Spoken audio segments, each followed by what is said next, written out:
My entire company was retreating down the side of the cliff, and I was the only man left standing on top of that terrible ridge with 75 wounded soldiers scattered around me. The Japanese were everywhere, and I didn't have a single weapon. So, how did I get them all down? Welcome to Learn English with my story.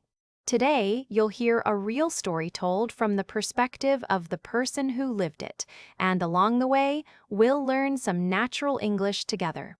My name is Desmond Doss. The story people usually ask about happened in May of 1945 on an island called Okinawa.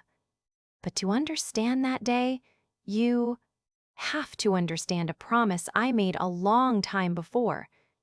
Growing up in Virginia, my faith was the most important thing to me. I'm a Seventh-day Adventist, and one of our core beliefs is, "Thou shalt not kill." I took that to heart. When the war started, I knew I had to serve my country, but I also knew I could never take another man's life. So, I enlisted as a medic. I wanted to save lives, not take them. A lot of people in basic training couldn't figure out what I was doing there. Here, to figure out means to understand something or find a solution to a problem. For example, I can't figure out how this new phone works. They saw me, a soldier who refused to even touch a rifle, and they thought I was a coward. My commanding officer, Captain Cunningham, tried everything to get me to quit. He said I was a problem for the army. Some of the other men in my barracks would make fun of me. They would throw their boots at me while I was praying at night. It was difficult, and there were times I felt completely alone. But I had made a promise to God, and I intended to keep it. I had to stand up for my beliefs.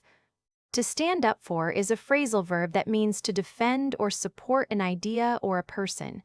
For example, it's important to stand up for your friends when they need help. Despite the trouble, they finally agreed to let me serve as a medic without a weapon. They sent our unit, the 77th Infantry Division, to the Pacific. And that's how I ended up in Okinawa, at the base of a 400-foot cliff. The soldiers called it Hacksaw Ridge. The battle for that ridge was one of the most brutal of the war.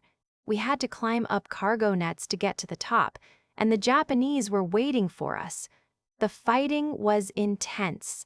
The noise of machine guns and explosions was constant. It was an overwhelming experience for all of us. The word overwhelming means that something is so strong or so much that it's difficult to deal with. For example, the amount of homework she has is overwhelming.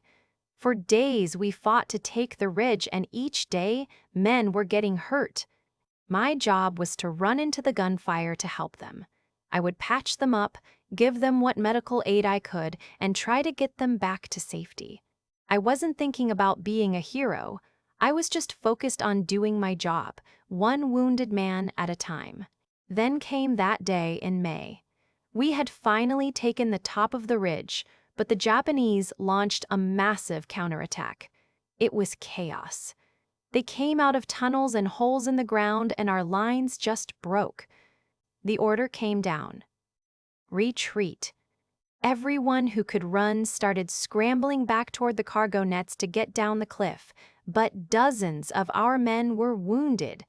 They were lying all over the battlefield, unable to move.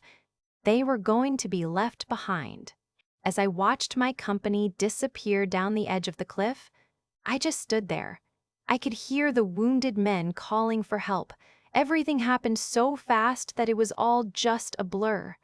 A blur is something that you cannot see clearly, often because it is moving too fast. For example, the cars on the highway were just a blur. I couldn't leave them. These were the same men who had made fun of me, the same men who called me a coward. But they were my brothers. I had to make up my mind, and I had to do it quickly. To make up your mind is a common expression that means to make a decision.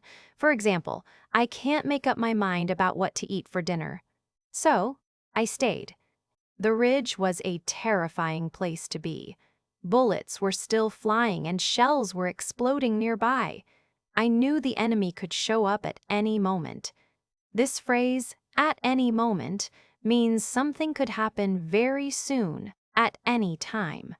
For example, the bus should arrive at any moment. I said a simple prayer. I asked God, "What do you want me to do?" And it was like I got an answer. I wasn't supposed to leave. I found the first wounded man, a soldier named Holly. He was too injured to walk. I couldn't carry him all the way to the edge of the cliff and climb down. It was impossible.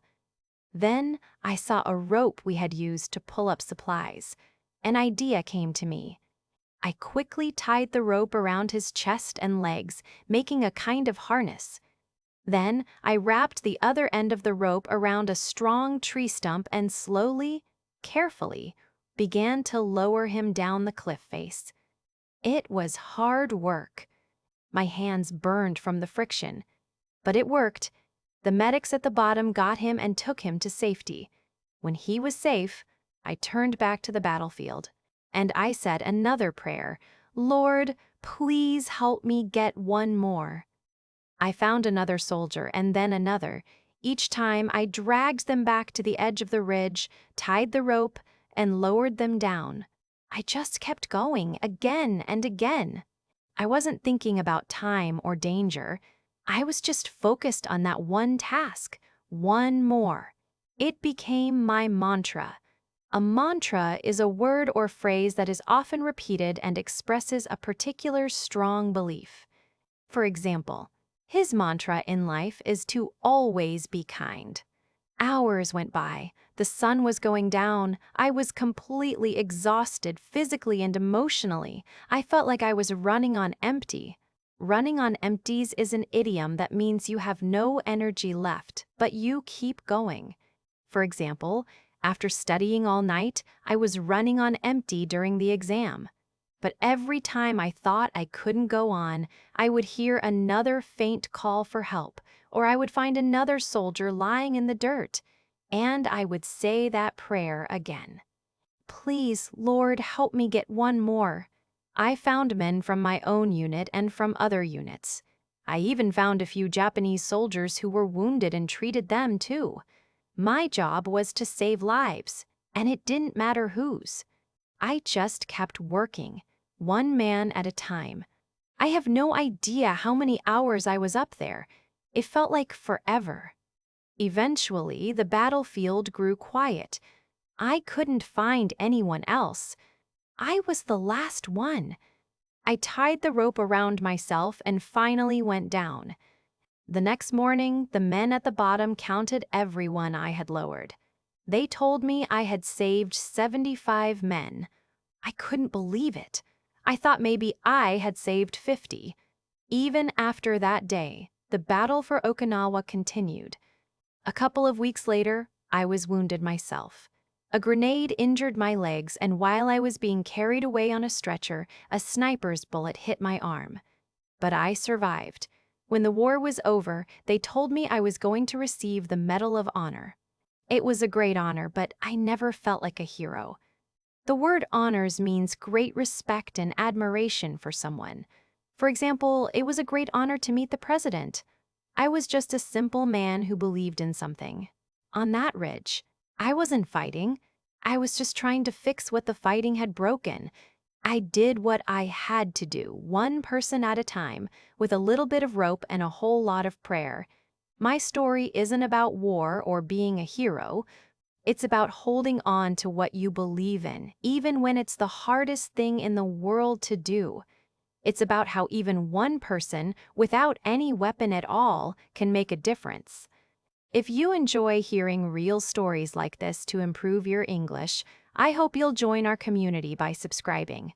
We explore fascinating real events and cases every week, helping you master the language by feeling it, not just by studying it. We look forward to seeing you in the next story.